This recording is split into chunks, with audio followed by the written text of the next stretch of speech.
Howdy, ladies and gentlemen. This is Paul, the Redneck Thinker. Thomas Jefferson said, "If you want something you've never had, you must be willing to do something you've never done." Benjamin Franklin said, "Without continual growth and progress, such words as improvement, achievement, and success have no meaning." Basically, get off your duff, get to working, you've got dreams, you've got goals, you've got to do what it takes to get them. Like, subscribe, comment, show what your opinion is. Let me know if you like what you've seen. And I thank you for your support. Howdy, folks. I just got done reading a book by the name of Fierce Valor. This was written by Erik, Dorr, and Frederick.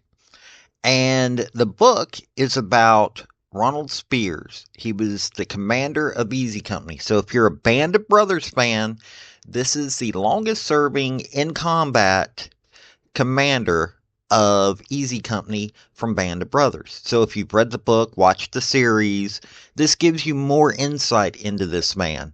And let me tell you something, you're going to regret it if you're a Band of Brothers fan and you don't read this book.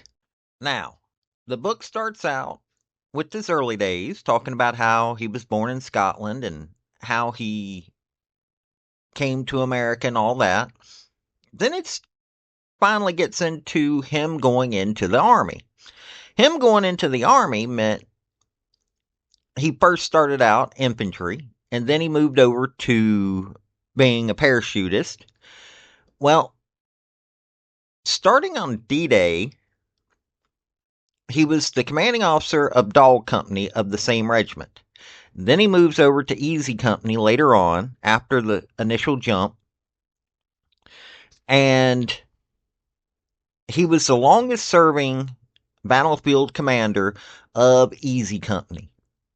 He was there when they went into Germany. He was there when they were in Austria at the end of the war. It talks about all that. And it fills in certain things that the miniseries and the book kind of doesn't have information about. This covers actual eyewitness accounts of when he was supposedly and why he would have killed the German prisoners on D-Day. It also covers why he would have killed a member of his own platoon. It covers all that. It's quite fascinating. If you love Band of Brothers, this is a perfect book for you to learn what the Easy Company commanding officer was like. That wasn't Dick Winters. And it especially throughout the entire book, it covers his interactions with those members of Easy Company, because he barely interacted up until the end of his life, and it looks like he was having dementia. But let's go into what happened after the war. Now, after World War II, Spears was to stay in the Army, and he was to spend his time doing what Army officers do when they get to the end of a war. Well, covers that. Then it covers him going into Korea, where he made 2 more combat jumps in that war when they were fighting the Chinese. This is a great look into what this man did. Some of it's talking about his love life. Some of it's talking about what a combat jumper does at that time. This is a great way to understand how we transitioned our combat infantry, how we did our paratroopers in that time period. Great way to learn some history about that. Now, after Korea, Spears did the normal military bouncing around that military personnel do.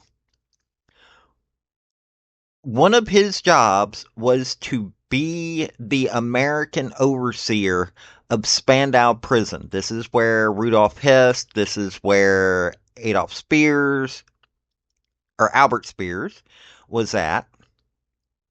And it talks about how Spears said that Rudolf Hess taught him chess and that Spears did not believe that Hess was mentally unstable.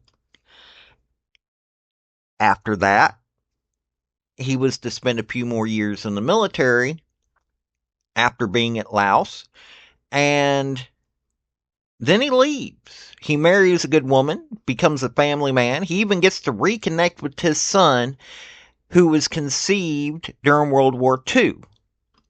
It talks about all of this, and it also talks about how he was never really involved with the Easy Company reunions because they had reunions every year.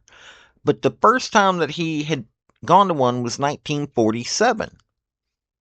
And it talks about how he didn't really participate when they were creating Band of Brothers, even though Dick Winters wanted him to. It's kind of sad in a way because then you find out there towards the end that yes, he developed dementia, and this could have been what was happening to him, why he didn't want to talk. He was a taciturn man. He just didn't speak a lot about this stuff to begin with. So this is a good look into a man who did all of these things, fought in 3 wars for the United States, married several times, but you understand him better. You understand what this character that just gets glossed over a little bit really was like. Now, this is a book that I believe that people should read, especially if you're into World War II, if you're into Band of Brothers, if you just love history. This is a good book for you to pick up. It gives you an insight into a man that has been glossed over because he didn't get glossed over because people didn't like him. He got glossed over because he was not the type of person to talk about his life. This is an important book in that genre. It's a great biography. It's one of those books that when you get done reading it, you're going to have so much more love for the greatest generation, for those folks that had to change America in the way that it did. And I would dare say this is a good book for you to pick up. Now, I don't have any Amazon stuff that I can link you to, but you can pick it up at Amazon Thrift Books or just go to your local library, see if they've got it. It is a really good book, and I would say read it if you get a chance. Folks, I just want to say thank you for listening. I want to thank you for taking your time. I want to hear what your comments are about what you think on this topic because your comments are what's important, not necessarily mine. I don't care if you're Republican. I don't care if you're conservative. I don't care if you're liberal. I don't care if you're Democrat. I want to hear your opinion on these topics.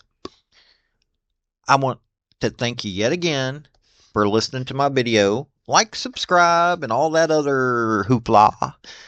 This has been Paul, the Redneck Thinker. Y'all have a good day now. Bye.